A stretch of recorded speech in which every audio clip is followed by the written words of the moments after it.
Hey, what's up, everybody? This is NorbCam coming at you. This is part two. Tried to fire a video off earlier, and good old Verizon cut me off or something. But it's a beautiful day here in the Pacific Northwest, as you can probably see in the background. It's nice and sunny. It's probably about mid 70s, which is perfect.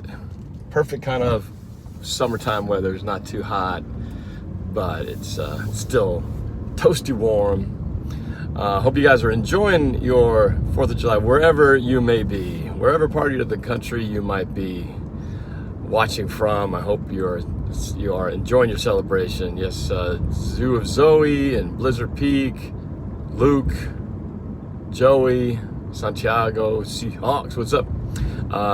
You guys want to? You can comment in the chat where you guys are from, where you guys are at right now, this very second.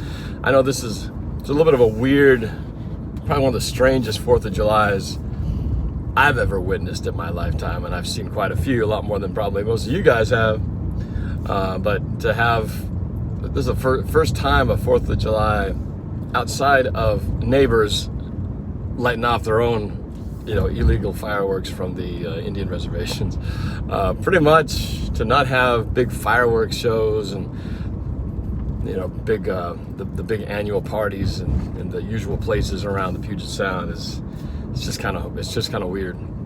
Not that I always go to them, but it's just also knowing that they're around. You can watch them on TV and all that kind of stuff. But just a different type of year, 2020. A year we'll never forget in terms of strangeness. But I see people from Redmond. Where am I going? I'm actually going to the store. I got to pick up some food. I'm gonna have my folks over a little bit later, and we're going to have our own small 4th of July celebration at our house. And so I got to get some food, some stuff to make. I got Olympia, Washington. Zoe, yes, I know who you are. I remember from that time we met before the Raiders game. I did a little video about our meetup right in front of the event center, in front of the big mural of the Seahawks, and I sent you an email also. Hope you got that. Anthony D, Amanda, what's up? Happy 4th to you. Yeah, strange as things are, and so uncertain the future of so many things. The uncertain future of football season, the uncertain future of what school's going to look like in the fall sports for our kids. Everything has just been so turned upside down in a weird way. But I must say that I've been trying to enjoy this very rare slow time at home. Super chat. Who's in the super chat? Ancient Hawk 48. Oh, I remember Ancient Hawk. What's up? What do you think about the Redskins being told to change their name? I should ask you guys the same thing. Again, I think what 2020 is going to be remembered as, it's not just the year of terrible things. Clearly there have been a lot of terrible things. It's going to be definitely one of those things of life before 2020 and life after 2020, because I think no matter what, we won't be able to put back, we'll not likely get back to where we were before that. Whatever happens and whatever the new normal is, it's hard to imagine that it would be exactly the same way that it was. And I'm talking about not just in terms of COVID-19, but with everything that has happened in terms of racism and social justice. And now, as what you brought up in the super chat, even the changing of the Washington football team name. That was something that has been discussed for a long time, and it took the events of 2020 to really make that an issue that had to be dealt with. And I think it's good. I think it's easy to say, oh, come on, it's been around a long time. If it's been around this long, what big deal is it now? Why change it now when it's already been that way for half a century? But as we're seeing from all over the place, I think it's just one of those things where we've had to really re-evaluate our values and the things that we hold as symbols. And for a lot of us, it is just a symbol. It doesn't mean anything. I don't think any more negative about Native Americans because of the name that the football team has. But at the same time, I'm not one. I'm not one of them. So if I was of the same heritage, I might be bothered by that. You know, I'm sure I would be, you know, because I've been called racial slurs growing up. And if there was a football team named after one of those racial slurs, I would probably, every time I see it, I may not, you know, make a huge deal out of it and get all, you know, mad at every moment. But subconsciously, I think it would bother me just enough to think negatively about that. And I think it's that sort of thing that we have been seeing all over the place with certain statues being taken down and memorials and names of things that have had to be reconsidered because obviously I think what we've learned through all this is that there are a lot more problems. There's a lot more deep-rooted issues that have been revealed in our country that probably are not as, maybe not everybody realized to a degree that it really still is there. As much as we've had so much progress and change since the civil rights movement, and where I think we felt like things have really advanced, I think in a lot of ways there's still a lot of places and a lot of people who still think in the ways that are not much different from 50 plus years ago, which is sad. And while I don't believe we'll ever get to a point where it's completely equal, you know, I still think that, well, we can at least try to get closer to that, you know, at least try to make it really as fair as possible. So when I think about, you know, today, 4th of July celebration, you know, this is the birthday of America. This is where we celebrate our independence, our becoming a nation of immigrants who left another country to form a new one with a new set of laws saying that we're going to live in a more freer world. A bunch of people got together and said we're going to do it better in this country that we're going to establish way back in 1776. And I think that's the idea that if you hold on to that, then, you know, I think that's the whole idea, is to try to make things better from where things started from.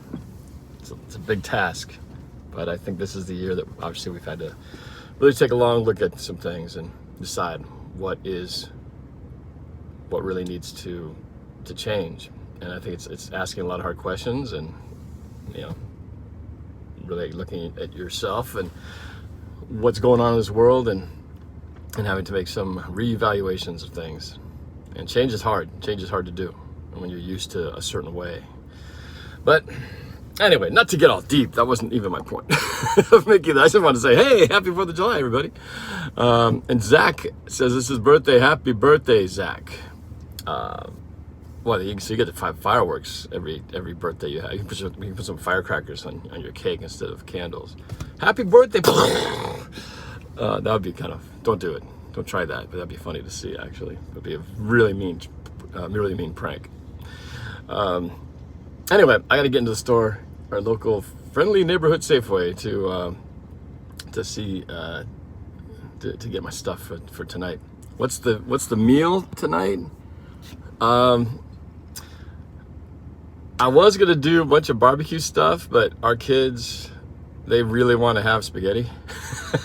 They love spaghetti. We haven't had it in a while, so we're gonna make spaghetti for 4th of July. Not exactly your traditional 4th of July meal. Usually it's hot dogs, burgers, steaks, you know, something on the grill. But for me, in my house, I'm grilling all the time, so I'll be out there grilling. I'll grill in the winter time. It's pretty much 365 a year. The grilling happens, so it's not like I have to wait till 4th of July to have a barbecue. So, yep. So I got to go in. Got to get some mushrooms. We're out of mushrooms. I had to get some some fresh garlic. What else are we short of? I always got to get some milk. You never have enough milk. You're always short of milk. There's gonna be something I'm gonna forget. I gotta get some fruits. I gotta get some bananas, things like that. That's the worst though, you know. Even now, I got my list. I have my Amazon list. It's slick, man. I go into, you know, whenever we're in the kitchen and you realize you're out of something. Hey, Alexa, add eggs. Oh, it reminds me, I might need some eggs. And then Alexa puts it on the list. So then when I get my phone out, boom, it's all right there, you know, so I don't forget anything. Yet inevitably, there's always going to be that one thing that you forgot to tell Alexa, or I forgot to write down, that you're out of.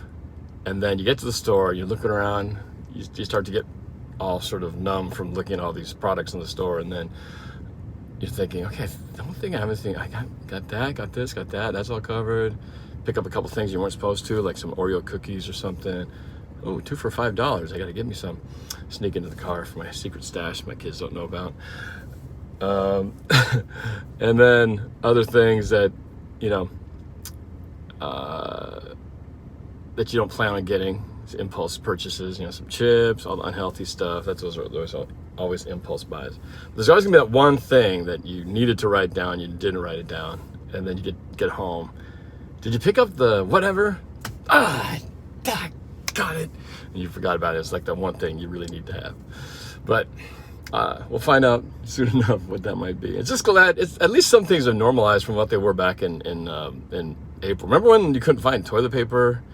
And there were lines out the back when everybody was hoarding everything. It's nice to see that the stores have sort of normalized now, and you can actually go to the store, and there's toilet paper there, and there's pasta there, and there's bread. Everything's pretty normal. And I think if people just didn't freak out and panic like they did in the beginning, we would have been fine, just like it is right now. But I'm glad we got past that point, because that waiting in line business, that's for the birds, man. Kevin wanted to know when's the next trivia. I think I'm gonna do it tomorrow about 3 o'clock. I was gonna do it today, but with all the preparation for 4th of July, I was like, people are probably busy celebrating. I'll be cooking, prepping stuff up, so I'm gonna do it tomorrow. I already got the trivia. I already got the Kahoot ready, so yeah, tomorrow we'll do it, and I may have a couple of guest viewers on, and if you're one of them, you'll be receiving an email or a message from me in preparation for tomorrow. You guys might know who you are. So, yeah, that's the plan. So 3 o'clock Pacific time tomorrow is the goal for the next trivia discussion. So that is the plan. Mr. Pickle Pepper, I remember you from the last video. What's my plans later? That's it. Just gonna have some food with my folks coming over, Kuya Bert, my mom Shoni. We're gonna have some dinner. They haven't been to our house since this whole epidemic happened. We've been to their place a couple times, but they haven't been over this whole time. So this is kind of a unique situation. But I'm going to, and then we'll probably just watch a movie afterwards. I guess we'll do that mask thing. It's weird. It's weird to do it inside the house, but I mean, I guess to follow the guidelines, we should wear the masks up until the time we're eating, and then when you eat, you don't wear the mask, and then when you're done eating, you put the mask back on, and that, or else we have to just stay 6 feet apart the whole time. It's hard to do though when you're trying to watch a movie in your house and stay 6 feet apart. You realize 6 feet is kind of a big space on both sides, you know. Anyway, that's the plan. Do you have your NorbCam mask with you? Oh shoot, did I bring my NorbCam mask with me? I have all these different masks. I have like a Seahawks mask. I've got an old school Seahawks mask. And then I've got my NorbCam mask. I think I left it in the studio because I was doing a video on it. So I'm gonna have to do the Seahawks one for my walking around the store today. Did Seattle give you guys updates on status for season ticket holders? I'm Packers season ticket holder, and they told us they hope to have some fans, but for sure very low numbers. Yeah, I'm hearing different things. Every stadium, I think, is handling it differently. I heard Miami, they limited theirs. They said they're not gonna have like, what, 15,000 people or something. They said that weeks ago. Then I heard about the Packers saying that they're gonna have a lower number. What we got as season ticket holders for Seattle, we just got an email saying, we're planning on having full attendance this fall for the season. However, if things should change, we will let you know. So I think things are going to change, but we have not received any official word yet. So far, we've been charged in full for the season. So I'm sure once they start changing all that stuff, they're going to have the credit or rebate, refund us the money. We'll see how that goes. I hope to go to the games, but I'm sure there's gonna be a lot of upset people, including myself, if some people go to the games and I don't get to go. Because how are you gonna decide that, right? How would you as a team discern or determine who gets to go and who doesn't? Is it just random? And then if you're going and you have multiple tickets, like me and my friend Pat, we sit next to each other. So are they gonna basically say, okay, you can use one, only one of you can go. So the other one's got to go. So then they're like, how are you and I going to decide who's going to go to the games? Not to mention just the fact that how many seats do you have to have space between in order to make it, that minimum safe distance? I mean, in reality, you're just as close to the person in front of you, and the person in front of you is actually probably more vulnerable than the person behind you, because if you're screaming, sneezing, coughing, where do you think those germs are going? So whoever's below you, wow, that was crazy.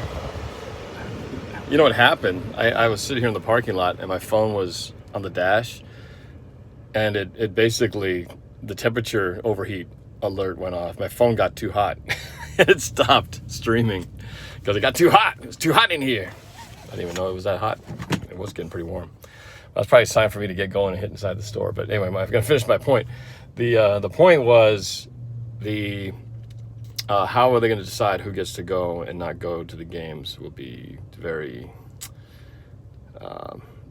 would be a tough thing to do. Like I was saying, if you're in front of somebody, and the way the stands go, probably one or two rows ahead of you are even more vulnerable than the ones behind you. But then the ones behind you are on top of you, so it's like a downward cascading effect. So more than to the sides, you got to worry about the people in front. You almost have to have more space of the rows in front of and behind you than necessarily the people to the left and the right of you to really be safe. I think there's more risk to the people below and front than the ones to the side of you.